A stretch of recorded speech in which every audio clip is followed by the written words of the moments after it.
Meus fofuchos favoritos, que legal que você voltou, cara. Tava te esperando aqui para mais uma aula com o professor Rafael Marques. Vamos seguir aquele bate-papo que a gente discutiu na nossa aula passada sobre o sistema RH, só que dessa vez vamos falar um pouco mais sobre as transfusões sanguíneas em relação a esse grupo. Chega junto, quer saber mais sobre isso? Quer destruir nas provas? Então vamos nessa depois da vinheta.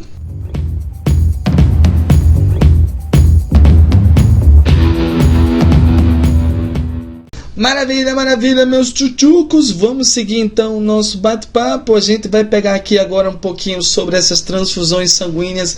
Bom, basicamente o que a gente precisa saber sobre a imunologia é que a produção dos anticorpos, ela pode acontecer em basicamente duas situações distintas.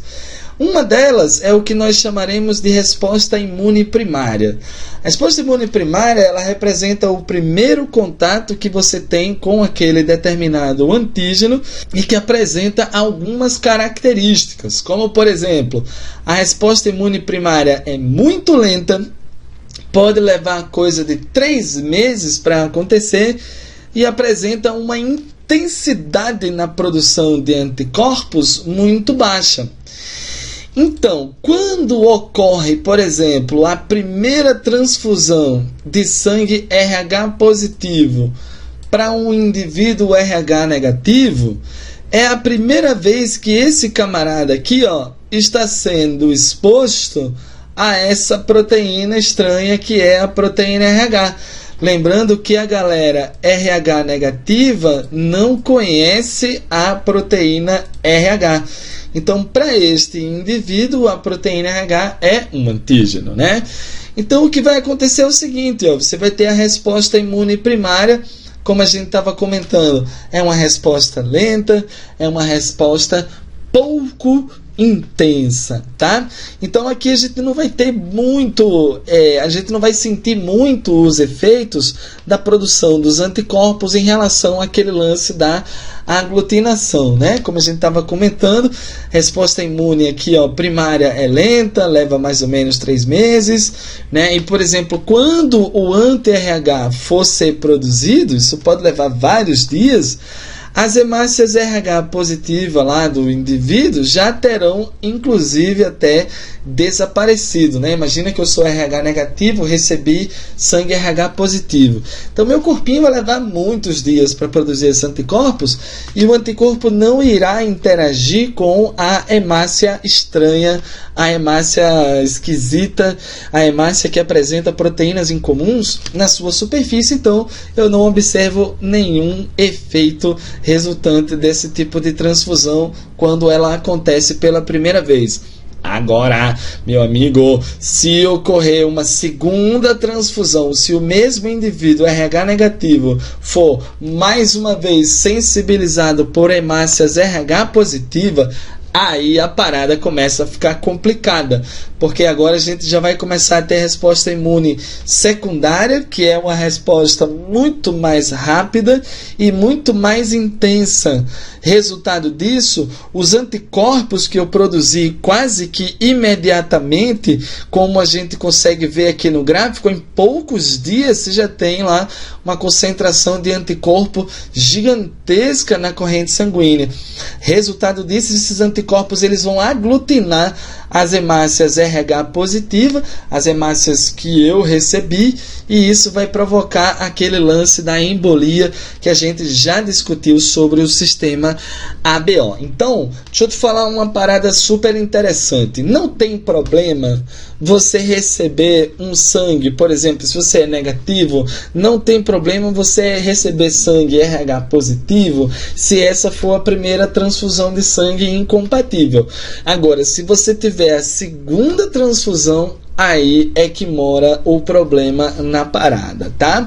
E aí, sabendo disso, a gente parte para conversar sobre uma questãozinha super sexy, super elegante sobre esse assunto, para a gente treinar um pouco mais sobre essa brincadeira de transfusão sanguínea, tá? Então vai dizer assim, em um banco de sangue há disponíveis 3 litros do sangue AB. 8 litros do sangue do tipo A, 2 litros do sangue do tipo B e 7 litros do sangue tipo O, todos RH positivo. Aí ele diz assim, ó, um indivíduo do tipo sanguíneo A positivo precisa receber sangue. Para isso estarão disponíveis para ele nesse banco de sangue. Então, ó, moçada, como é que vai ser aqui a brincadeira? Ó, sem decorebas, sem ficar lembrando daquelas tabelas que geralmente você encontra por aí sobre transfusão sanguínea. Você vai pensar o seguinte, ó, como é que é aqui o camarada que vai receber o sanguinho? O camarada é do tipo A. E aí, quem é do tipo A pode receber de quem? Ó, você vai lembrar lá, poxa, ele pode receber sangue de quem é do tipo A, tranquilo, beleza, porque ele conhece a proteína. Agora, e do tipo B, ele pode receber sangue? Rafa, ele não conhece a proteína B, é isso? Não conhece. Então ele não pode receber esse sanguinho, não pode. Tá, beleza, então agora AB, ele pode receber AB? Pensa lá comigo. Rafa, ele conhece a proteína A, não é? É. Mas ele não conhece a proteína B. Então não rola essa transfusão. E O, pode receber O? Cara, O é tranquilo. Porque O é uma hemácia inofensiva que não tem nenhuma proteína na superfície e, portanto, não estimula resposta imune. Tá? Agora sobre o fator RH. Ele é positivo. Maravilha. Então como é que vai ser a parada? Ele pode receber sangue positivo? Poxa, tranquilinho, né? Ele pode receber sangue positivo porque ele conhece a proteína RH numa boa, sem problemas. E negativo, moçada, ele pode receber sangue negativo? Cara, o negativo é quase a mesma coisa que o O. O negativo não tem antígeno, não tem RH. Então, a hemácia RH negativa ela é bem inofensiva também, ela não vai gerar resposta imunológica. Então, o resultado disso, ó, moçada, a gente descobriu que esse cara pode receber sangue do tipo A positivo, pode receber sangue do tipo A negativo, pode receber O positivo e pode receber O negativo. Tem essas 4 opções. Só que lá no banco de sangue todo mundo é positivo, né? Todo o sangue que existe naquele banco de sangue é positivo. Então significa dizer que ele vai poder receber A positivo e O positivo. Aí a gente vai ver quantos litros ele pode receber. Vamos ver, 3 litros de AB, 8 litros de sangue A. Então aqui ele já tem 8 litros disponíveis na brincadeira. E 7 litros do sangue do tipo O. A maior dificuldade dessa questão vai ser somar 7 mais 8. Então vamos ver aqui, 18, 20, 15. E aí, moçada? 7 mais 8, 15. Fechou a brincadeira. 15 litros disponível para o nosso querido paciente. Tá legal? Bom, meus queridos e minhas queridas, seguindo aqui essa ideia, a gente parte para falar um pouquinho sobre eritroblastose fetal, que é uma doença também conhecida como doença hemolítica do recém-nascido, tá? Deixa eu te falar rapidão como é que funciona essa doença, né? Bom, eritroblastose fetal, doença hemolítica do recém-nascido, não sei se você percebeu, mas tem fetal no primeiro nome, recém-nascido no segundo. Então eu acho que tem alguma coisa a ver com as crianças em gestação, com os fetos, com os recém-nascidos. Basicamente, meus tchutchucos, o que vai rolar na parada é o seguinte: você tem situações que há uma incompatibilidade entre o fator RH da mãe e do filho, e a mãe acaba produzindo anticorpos que interagem com a proteína RH da hemácia do filho. E aí essa interação provoca uma aglutinação das hemácias do feto. Essa aglutinação provoca a obstrução de vasos sanguíneos e isso pode comprometer algumas funções vitais da criança, inclusive levando-a à morte. Para que isso aconteça, existem algumas condições, né? E aí a gente vai brincar um pouquinho sobre essa tal dessas condições. Primeiro de tudo, é necessário que a mãe seja RH negativa, né? Ela vai ser assim, homozigota recessiva. Por que ela precisa ser RH negativa? Porque somente os indivíduos RH negativos produzem o anticorpo anti-RH, tá?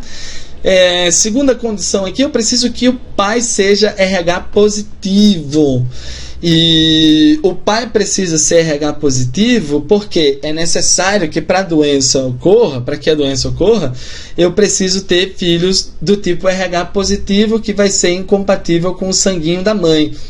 Então, para ser possível gerar descendentes RH positivo a partir de uma mãe RH negativa, é importante que o pai seja RH positivo na parada, né? Porque ele vai doar o Rzão, criança vai ser RH positiva, tá? Esse primeiro filho, ele é responsável por sensibilizar o sistema imune materno.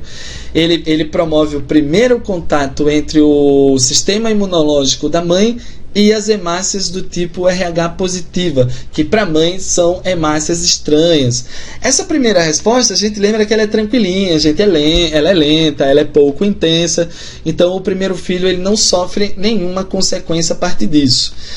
Agora, meus tchutchocos, quando você pega lá, moçada, a primeira resposta, uma das consequências desse primeiro contato é a formação disso aqui, ó, de células de memória imunológica.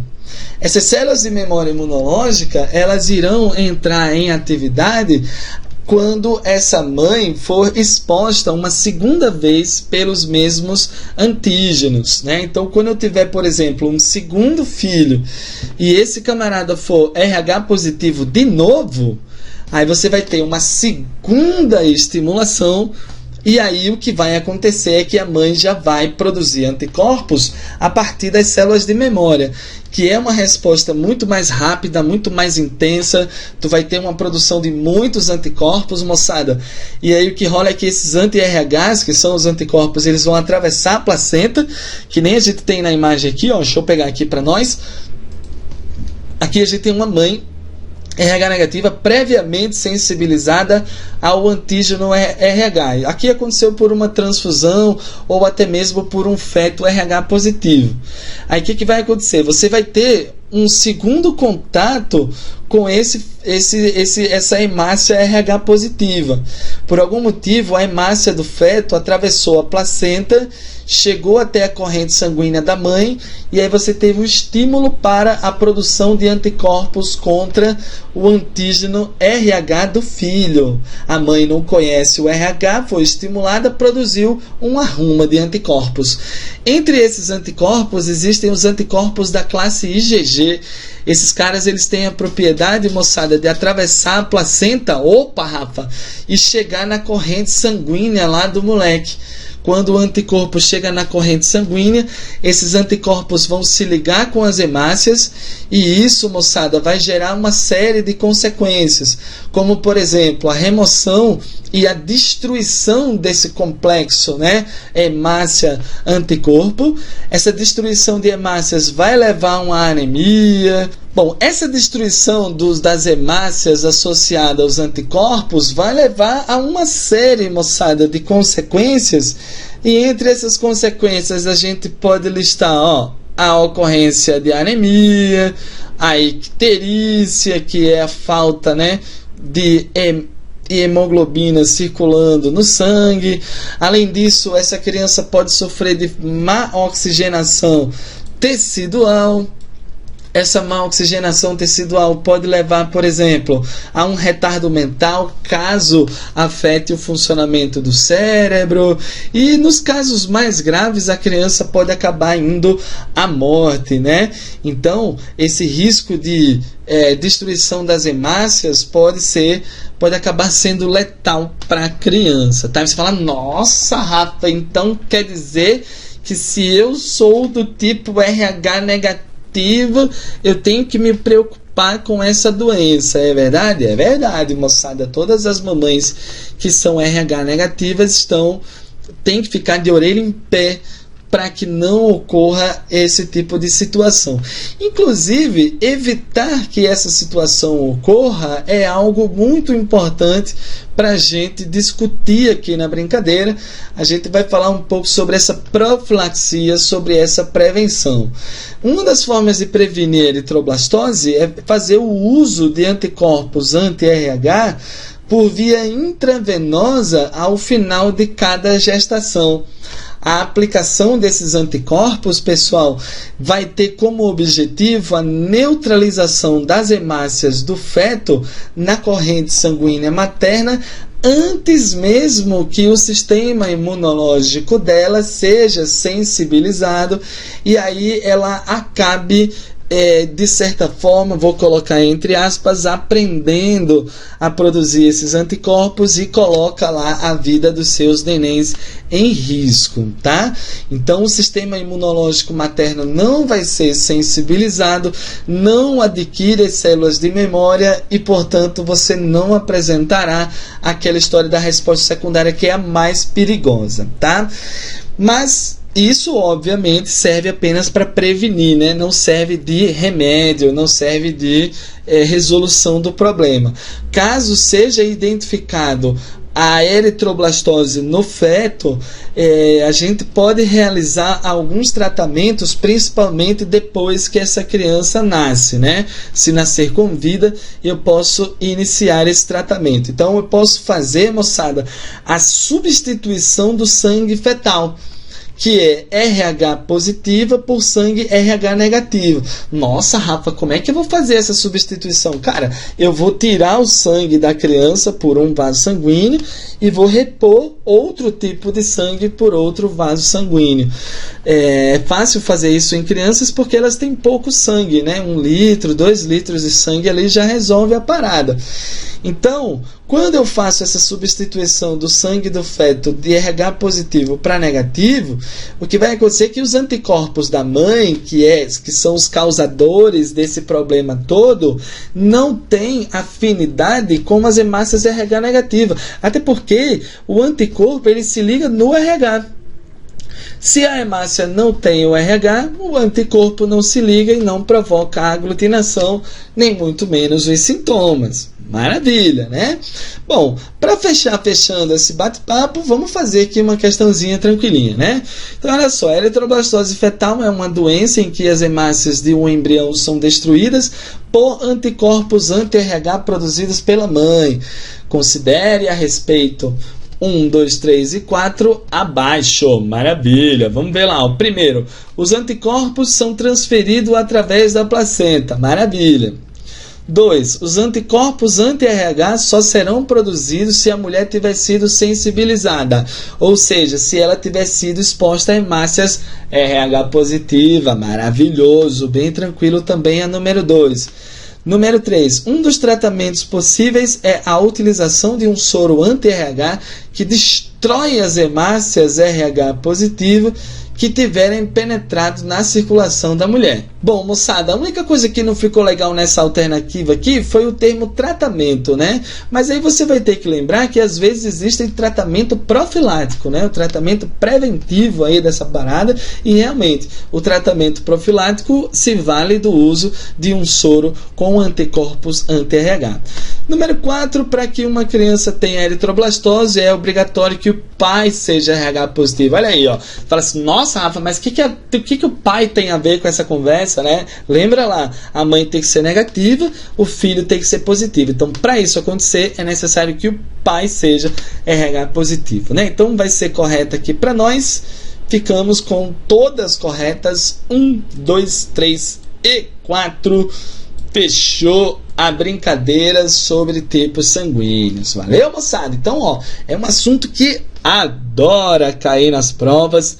Vai lá, corre para os exercícios. Agora vai ser, ó, open bar de questões para você nunca mais errar uma questão sobre tipo sanguíneo. Tranquilo, moçada? Vou ficando por aqui. Um grande abraço. Até a próxima. Falou!